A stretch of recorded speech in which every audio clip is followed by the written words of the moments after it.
Welcome to the Morningstar Investment Board. I'm Holly Black. Today we're talking about how to build a savings pot.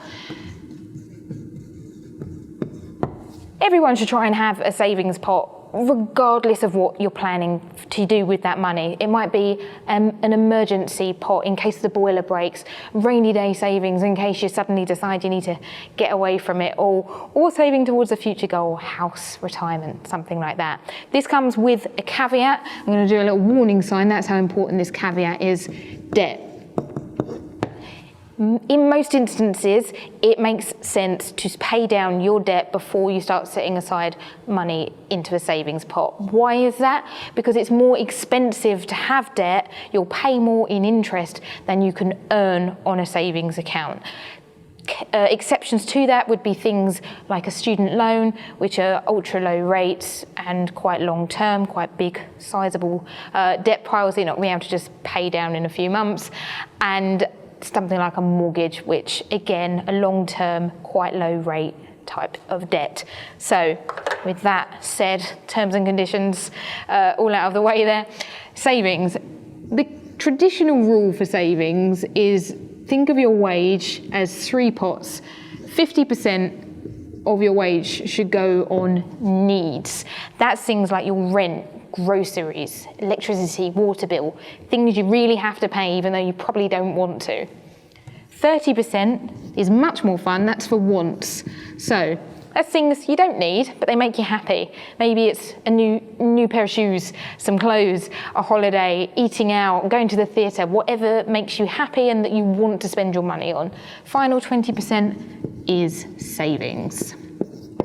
So if we just think about that as someone who maybe has a take-home wage, nice round number, of £1,500, that would be £750 going on needs, £500 on wants, and £250 on savings. So other rules with savings, start early, because we might not all be able to save £250 a month, but actually the earlier you start, the less that matters. So it's time for one of my nice sums. If you save just £25 a month, that is a cost of one takeaway, at least the way I order. And you put that aside every month for 40 years, you increase it in line with inflation, which at the moment is very low, but the inflation target is 2%. So it'd be £25 this year and £25.50 next year. After 40 years, you'll have more than £50,000 just from giving up one takeaway a month. It's not so bad.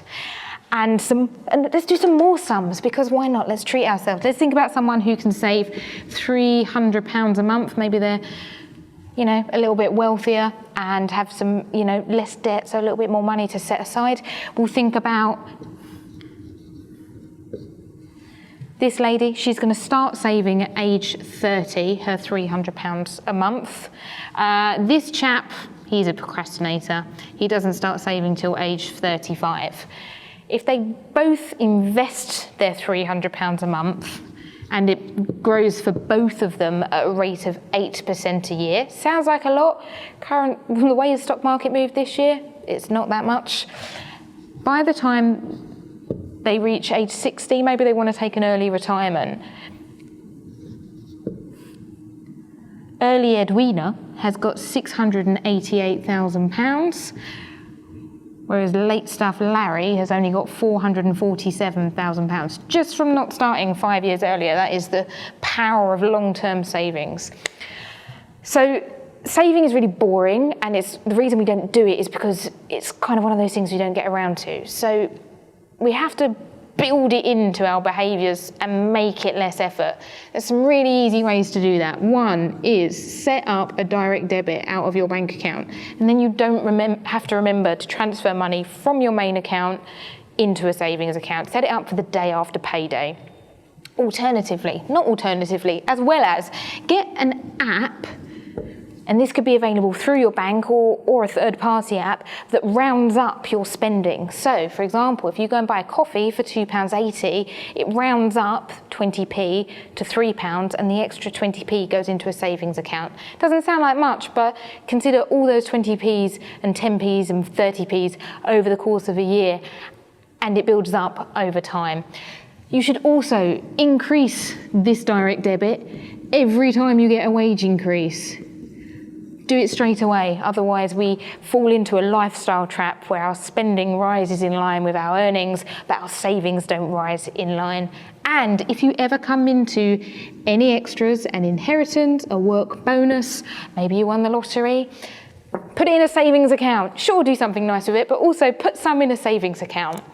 And the next thing we should be thinking about is what are we saving for? Because that tells us how much risk we can take with our money. I think we need a little chart down here. Here's a chart.